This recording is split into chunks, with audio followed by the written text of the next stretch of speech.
आपके सामने sectors of Indian economy class 10th का जो टॉपिक है, इसका एक मॉड्यूल पहले दिखाया था, अब मॉड्यूल 2 लेके आई हूँ। इसमें हम सबसे पहले बात करेंगे रोल ऑफ टर्शियरी सेक्टर। हमने उसमें ऑलरेडी 3 सेक्टर्स जीडीपी की बात कर ली थी, तो टर्शियरी सेक्टर की बात करते हैं। पहले तो 2 कॉन्सेप्ट को समझना ज़रूरी है कि एम्प्लॉयमेंट के बेस पे अगर हम देखें इंडिया में प्राइमरी सेक्टर सबसे बड़ा रोल प्ले कर रहा है, लेकिन अगर जीडीपी के बेस पे देखें, जीडीपी में जो सबसे बड़ा रोल है वो रोल है टर्शियरी सेक्टर का। अगर देखें 1970s के बाद टर्शियरी सेक्टर का रोल डे बाय डे बढ़ता जा रहा है। इसके बहुत सारे रीज़न हैं। फर्स्ट, प्राइमरी और सेकेंडरी सेक्टर के बढ़ने के कारण, बिकॉज क्योंकि एग्रीकल्चर सेक्टर और इंडस्ट्रियल सेक्टर दोनों ने काफ़ी ग्रो किया है। Due to this reason primary secondary के कारण टर्शियरी सेक्टर ने ग्रो किया है। सेकेंड, अगर इसके साथ करें, इनकम जो है लोगों की वो बढ़ रही है। इनकम बढ़ रही है तो सर्विस की रिक्वायरमेंट बढ़ रही है। This sector is also known as the service sector. इसके साथ साथ इकोनॉमिकल डेवलपमेंट इंडिया का बढ़ रहा है। इकोनॉमिकल डेवलपमेंट 70s के बाद अगर हम जीडीपी या बाकी चीज़ें देखें, उसके बढ़ने के कारण टर्शियरी सेक्टर का रोल सबसे ज़्यादा तेज़ी से एक्सटेंड हुआ है। New type of services I हैं, लाइक आपको पता हो आईटी सेक्टर जो है या कम्युनिकेशन है, इसका आज कितना बड़ा। वैसे भी आप सब जान रहे हैं कि जो आज के हालात हैं प्रेजेंट डे, तो आज आपको पता है कि ऑनलाइन टीचिंग या online business, online digital payment, ये सब बहुत, तो आईटी सेक्टर के बढ़ने के कारण टर्शियरी सेक्टर का रोल डे बाय डे बढ़ रहा है। तीनों ही सेक्टर में चेंज हुआ है, बट टर्शियरी सेक्टर का जीडीपी में सबसे बड़ा रोल है। एक तो ये कॉन्सेप्ट है। दूसरा कॉन्सेप्ट हम देख रहे हैं एम्प्लॉयमेंट। एम्प्लॉयमेंट में एक वर्ड आता है अनएम्प्लॉयमेंट। अनएम्प्लॉयमेंट, इसमें कुछ वर्ड आपको रिमेंबर करने हैं। अनएम्प्लॉयमेंट में पहला वर्ड जो है विलिंग टू डू वर्क, कोई भी पर्सन जो है काम करने को तैयार होना चाहिए। सेकंड, विलिंग है तो जो चल रहा है, जो प्रेजेंट जो पेमेंट सिस्टम है, जो इनकम है, उस पर काम करने को तैयार हो, जो सर्कमस्टेंसेस है उस पर काम करने को तैयार हो। और अगर उस पर्सन को काम नहीं मिल पा रहा है, that person is known as unemployed. It means the person who has willing to do work on जब contemporary circumstances with the allotted income और सर्कमस्टेंसेज, उस बेस पे अगर काम करने को तैयार है, the person can't get the job on that is known as the unemployed. अगर उसे काम करने की इच्छा है, सारी चीज़ें वो मान रहा है, फिर भी ना काम मिले तो अनएम्प्लॉयड। इसमें कई हम देखेंगे, जैसे अंडर एम्प्लॉयमेंट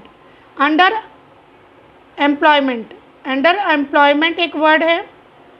अंडर एम्प्लॉयमेंट का मतलब ये होता है कि जो फिक्स आपके टारगेट है, फिक्स कंडीशन है या फिक्स इनकम है, उससे कम इनकम पे किसी को अगर काम मिल रहा है, that is known as underemployed. इसको कई बार आप डिसगाइज्ड भी कहते हैं, हिडन भी कहते हैं। हिडन मतलब छुपी हुई बेरोजगारी। इन दिस कंडीशन रिक्वायरमेंट से ज़्यादा लोग, नीड से ज़्यादा लोग काम कर रहे हैं।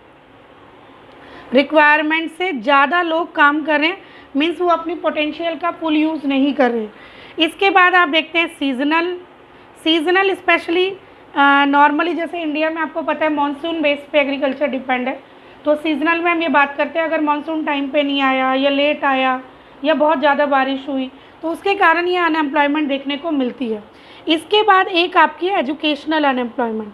नॉर्मली ये देखा जाता है कि लोग एजुकेशन की जितने भी क्वालिफिकेशन है उस बेस पर उनको काम नहीं मिल रहा है।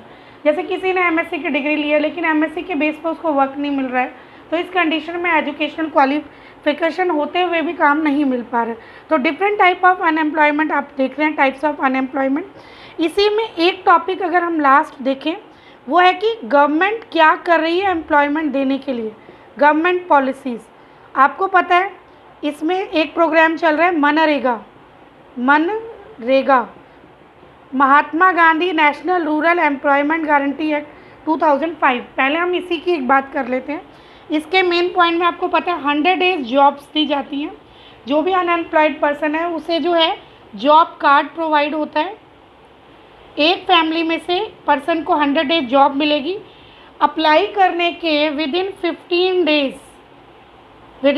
डेज अगर काम नहीं मिल पाता है तो अनएम्प्लॉयमेंट अलाउंसेस मिलते हैं, बेरोजगारी भत्ता देती है गवर्नमेंट। इसके साथ साथ 1/3 जो जॉब है 1/3 जॉब वो फीमेल के लिए रिज़र्व है। इसके बाद अगर हम देखें तो काम जो है विद इन 5 किलोमीटर के एरिया में होना चाहिए अवेलेबल। घर और जो वर्क प्लेस है उनके बीच की दूरी जो है 5 किलोमीटर हो। इसमें आप देखते हैं बी कीपिंग या पोल्ट्री फार्मिंग या ट्रांसपोर्टेशन के लिए रोड फॉर्मेशन, बहुत सारे कामों को इसमें किया गया है। बिगनिंग में 200 डिस्ट्रिक्ट में शुरुआत हुई थी, लेकिन ये बढ़ के 625, ये मॉडर्न डेटा नहीं है, इसमें भी और भी डिस्ट्रिक्ट्स में अभी इंक्रीज़ हुआ है। तो मनरेगा सबसे बड़ा जॉब प्रोग्राम चल रहा है। Mahatma Gandhi National Rural Employment NREGA कहते थे 2005 में, इसमें महात्मा गांधी मनरेगा के नाम से जाना गया। अभी से हम और भी इसमें कुछ सब टॉपिक्स हैं वो हम अपने नेक्स्ट 3rd मॉड्यूल में फिनिश करेंगे। Thank you so much.